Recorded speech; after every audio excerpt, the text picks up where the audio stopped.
Picking up from the last video in Vienna, Austria, Kim and I decided to take an hour train ride to Bratislava, Slovakia.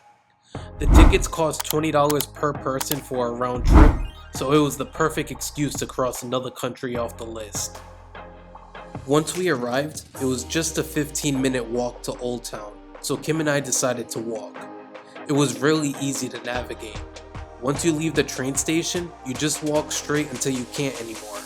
Take a right, cross the bridge so you can take the first left, then you just go straight until you can't anymore, and you're there. In the moment, it was a terrible walk though, because it was over 100 degrees out. We came in the middle of August and it was worse than walking in Florida in the summer. This is what a Tuesday afternoon looked like, and what you'll notice throughout this video is that there weren't that many tourists. I'm not saying that there weren't people around, but it was definitely much less crowded than all the other countries we went to on this trip. Bratislava is one of the youngest capitals in Europe, as it was formerly a part of Czechoslovakia. On January 1st, 1993, Czechoslovakia ended up splitting into two separate independent countries, Czech Republic and Slovakia. A cool fun fact about Bratislava is that it's the only capital in the world that's on the border of three countries, Slovakia, Austria, and Hungary. After that 15-minute walk, we knew we made it to Oldtown once we saw Michael's Gate. Oldtown definitely had a medieval vibe to it, as it kind of resembled Prague a little bit. There were so many bars and restaurants here, I wish we had time to stick around for the night and see what the nightlife was about. They have this city tour where you hop in a car that looks like a train, and they show you around for an hour. It costs about $15.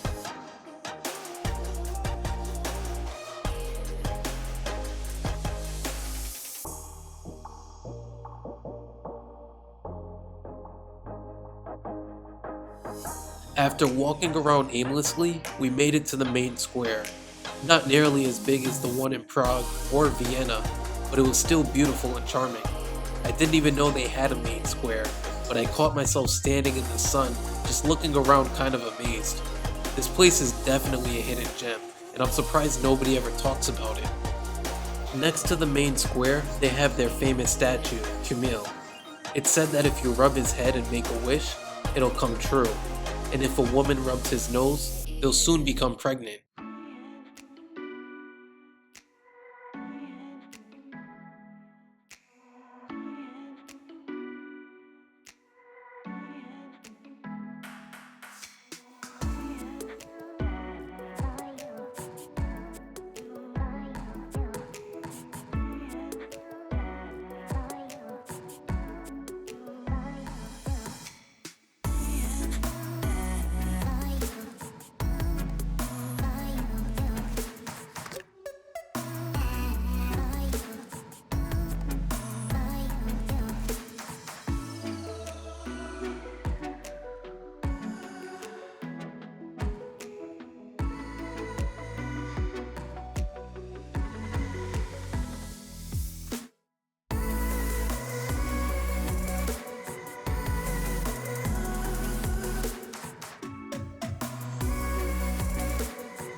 Kim started to get hungry as we passed by this taco spot. Never would I ever think they sold tacos in Slovakia, but she wanted to try it out. It ended up being like $10 for 3 tacos, which is about the standard price in America.